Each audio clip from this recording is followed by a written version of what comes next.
Luke chapter 6. Now it happened that he was passing through some grain fields on a Sabbath, and his disciples were picking the heads of grain, rubbing them in their hands, and eating the grain. But some of the Pharisees said, "Why do you do what is not lawful on the Sabbath?"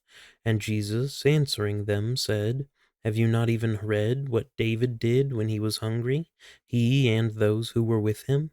How he entered the house of God, and took and ate the consecrated bread, which is not lawful for any to eat except the priests alone, and gave it to his companions. And he was saying to them, The Son of Man is Lord of the Sabbath. On another Sabbath he entered the synagogue and was teaching, and there was a man there whose right hand was withered. The scribes and the Pharisees were watching him closely to see if he healed on the Sabbath, so that they might find reason to accuse him.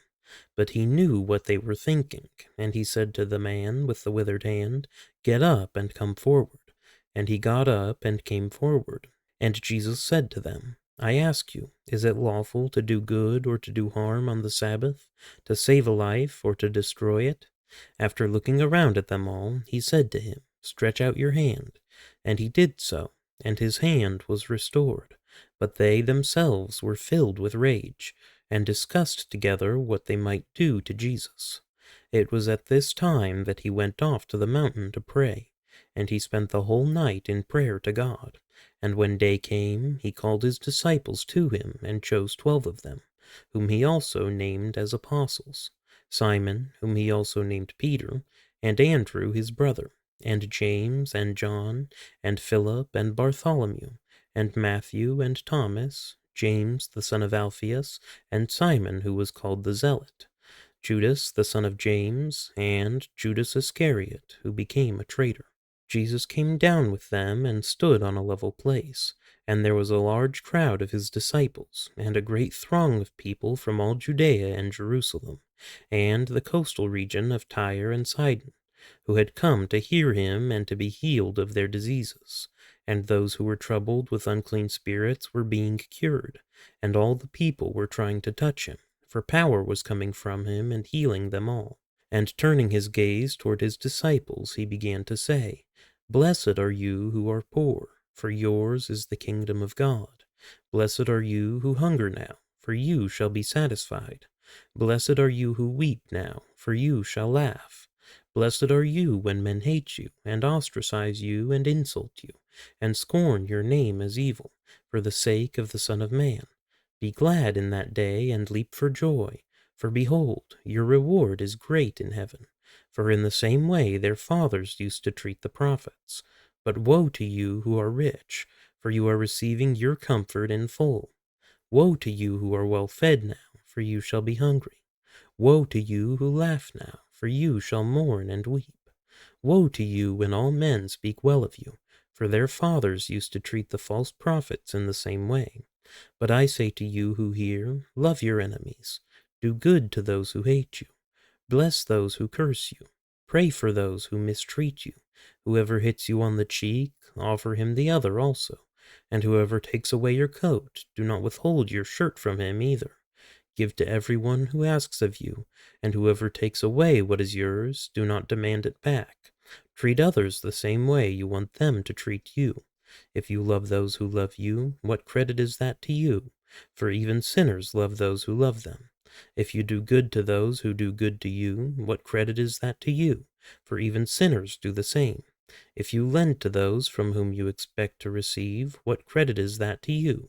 Even sinners lend to sinners in order to receive back the same amount.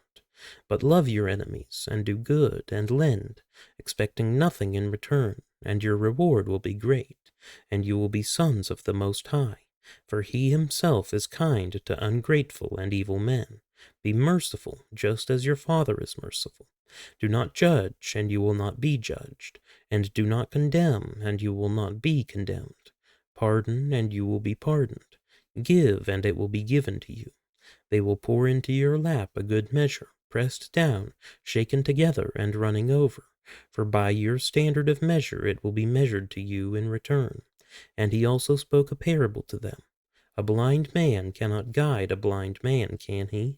Will they not both fall into a pit? A pupil is not above his teacher, but everyone, after he has been fully trained, will be like his teacher. Why do you look at the speck that is in your brother's eye, but do not notice the log that is in your own eye?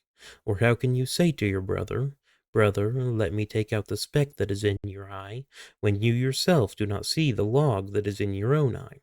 You hypocrite, first take the log out of your own eye, and then you will see clearly to take out the speck that is in your brother's eye.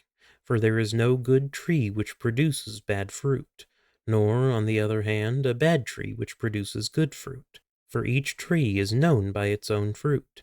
For men do not gather figs from thorns, nor do they pick grapes from a briar bush. The good man out of the good treasure of his heart brings forth what is good, and the evil man out of the evil treasure brings forth what is evil, for his mouth speaks from that which fills his heart. Why do you call me Lord, Lord, and do not do what I say? Everyone who comes to me and hears my words and acts on them, I will show you whom he is like. He is like a man building a house, who dug deep and laid a foundation on the rock, and when a flood occurred, the torrent burst against that house and could not shake it, because it had been well built. But the one who has heard and has not acted accordingly is like a man who built a house on the ground without any foundation, and the torrent burst against it, and immediately it collapsed, and the ruin of that house was great.